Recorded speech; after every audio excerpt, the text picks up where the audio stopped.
Sangareddy BJP జిల్లా కార్యాలయంలో అధ్యక్షులు గోదావరి అంజిరెడ్డి ఆధ్వర్యంలో మీడియా సమావేశం.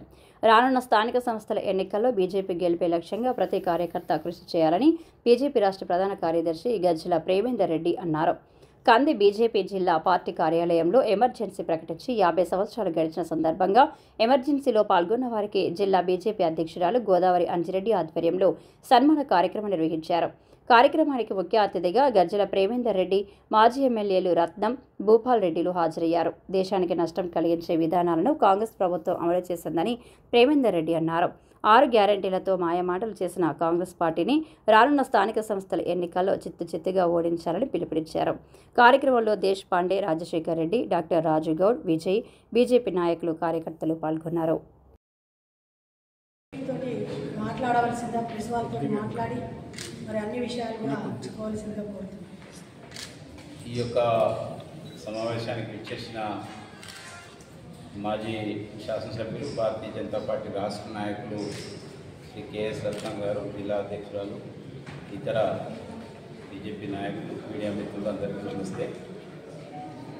ఈ యొక్క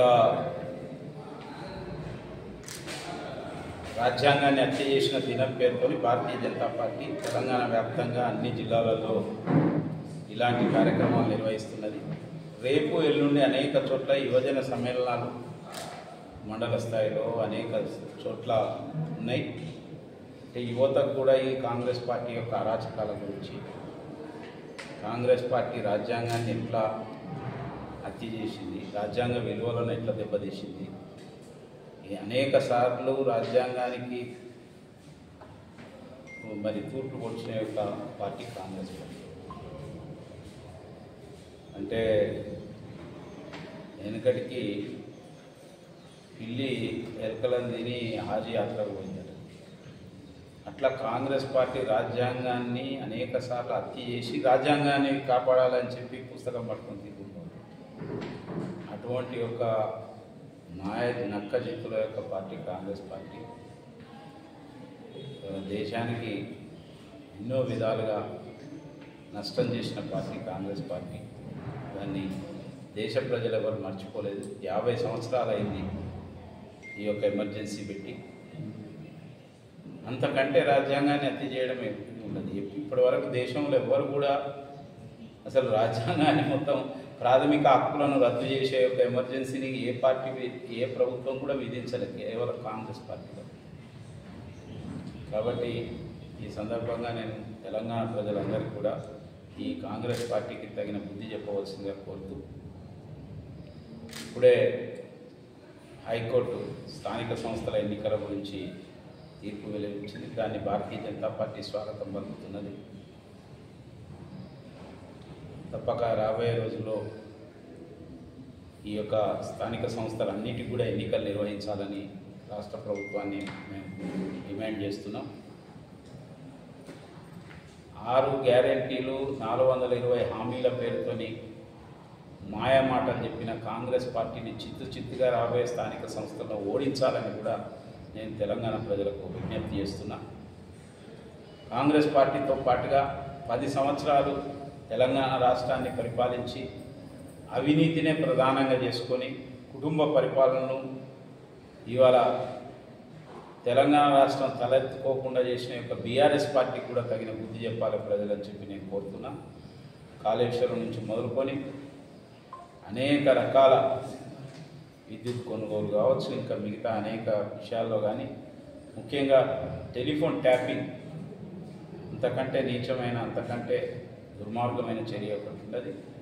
సామాన్య ప్రజల నుంచి మొదలుకొని రాజకీయ ప్రత్యర్థులు, సినిమా నటులు, వ్యాపారస్తులు, పత్రికా లేఖకులు, పోలీసులై, వాళ్ళ సొంత పార్టీ నాయకులు, భార్యాభర్తల మాటలు, ఇలాంటి వాటినన్నింటినీ కూడా మరి విని ఇవాళ ఒక చెడు సంస్కృతిని దేశంలో తీసుకొచ్చిన యొక్క ప్రభుత్వం బీఆర్ఎస్ ప్రభుత్వం. వాళ్ళ పోలీసులకు ఏం అవసరం ఉంటుందండి? ఆ యొక్క వాళ్ళ వీళ్ళ వినడానికి ఎవరైనా ఆ నాయకులు చెప్తే తప్పితే వాళ్ళకి ఏం అవసరం ఉంటుంది? ఈయన ఏం చేసుకుంటారు వాళ్ళు. కానీ బీఆర్ఎస్ యొక్క ప్రభుత్వం యొక్క చర్యతోని ఇంకా అనేక మంది దుర్మార్గమైన చర్యలకు పాల్పడి వ్యాపార కార్యకలాపాలు నిర్వహించి అనేక సెటిల్మెంట్లు, బెదిరింపులు, ఇంతటి యొక్క ఘోరం ఇక్కడ జరగలేదు. ఇవాళ దీన్ని వెలికి తీయడంలో తాత్సర్యం చేస్తున్నది రాష్ట్ర ప్రభుత్వం. దీన్ని కేవలం ఒక పబ్లిసిటీ దీనికోసం ఉపయోగించుకుంటున్నది. నిజంగా చిత్తశుద్ధి ఉంటే ఇవాళ 17 నెలలు అయింది ఇంతసేపు ఎందుకని. ఇవాళ అందులో 4,000 పైగా ఫోన్లు ట్యాప్ చేసిందని తెలుస్తున్నది. కానీ కొన్ని వందల మందిని మాత్రమే పిలిచే ప్రయత్నం, కొంతమందిని మాత్రమే పిలుస్తున్నారు దర్యాప్తు సంస్థ సిట్టు. ఎట్లా తేలుతుందని నేను అడుగుతున్నాను. రెండోది, ఇప్పుడు పోలీసులే చేసిన దాని మీద తెలంగాణ పోలీసులే దర్యాప్తు జరిగితే వాస్తవం తేలుతుందా? ఏదైనా సిట్టింగ్ న్యాయమూర్తి చేత కానీ లేకపోతే సిబిఐ సెంట్రల్ బ్యూరో ఆఫ్ ఇన్వెస్టిగేషన్తో దర్యాప్తు జరిపితే వాస్తవ విషయాలు తెలుస్తాయి. పోలీసులే చేసిన దాని మీద పోలీసులు అలా వాళ్ళు ఉంటేనే ఉంటే కొంతమంది వాళ్ళ మిత్రులు మిగతా వాళ్ళు ఉంటేనే ఉంటాయి. ఎట్లా సాధ్యమవుతుందని నేను అడుగుతున్నాను ఈరోజు. కాబట్టి ఈ ప్రభుత్వం ఇది నిజంగా దోషులను శిక్షించడానికో లేకపోతే ఇటువంటి సంఘటనలు మరొకసారి జరగకుండా చేయడానికో చేసే ప్రయత్నంలాగా కనిపిస్తలేదు. కేవలం రాజకీయమైన యొక్క లబ్ధి పొందడం కోసం చేస్తున్న యొక్క ఈ సిరీస్ ధారావాహికలు వస్తుంటాయి. టీవీలలో మనం ఈ మధ్యలో చూస్తున్నాం, ఓటీటీలో కూడా వస్తున్నాయి ధారావాహికలు. ఈ ధారావాహికల్లాగా నడుపుతున్నది. ఇంతవరకు కాళేశ్వరం మీద తేల్చింది లేదు, విద్యుత్ కొనుగోలు మీద తేల్చింది లేదు, ఈ రేస్ మీద తేల్చింది లేదు, ఈ ట్యాపింగ్ మీద తేల్చింది లేదు, దేని మీద తేల్చింది లేదు. కానీ అంటే చివరికి మళ్ళీ కాంగ్రెస్ పార్టీ బీఆర్ఎస్ పార్టీ ఒక్కటైపోతుందా అనే అనుమానం కూడా ప్రజలకు కలుగుతుంది వాళ్ళు. ఎందుకంటే వాళ్ళు ఇద్దరితో ఆలోచన ఒకటి, ఇద్దరితో ఒకే టైప్, రెండు దొందే, ఇద్దరు అవినీతి పార్టీలే, ఇద్దరు కూడా ఇటువంటి యొక్క వ్యవహారానికి పాల్పడటం లేదు. కాబట్టి వాళ్ళ నిజమైన చిత్తశుద్ధి ఉంటే సిబిఐ ఎంక్వైరీకి వాస్తవ విషయాలు బయటకు వస్తాయి.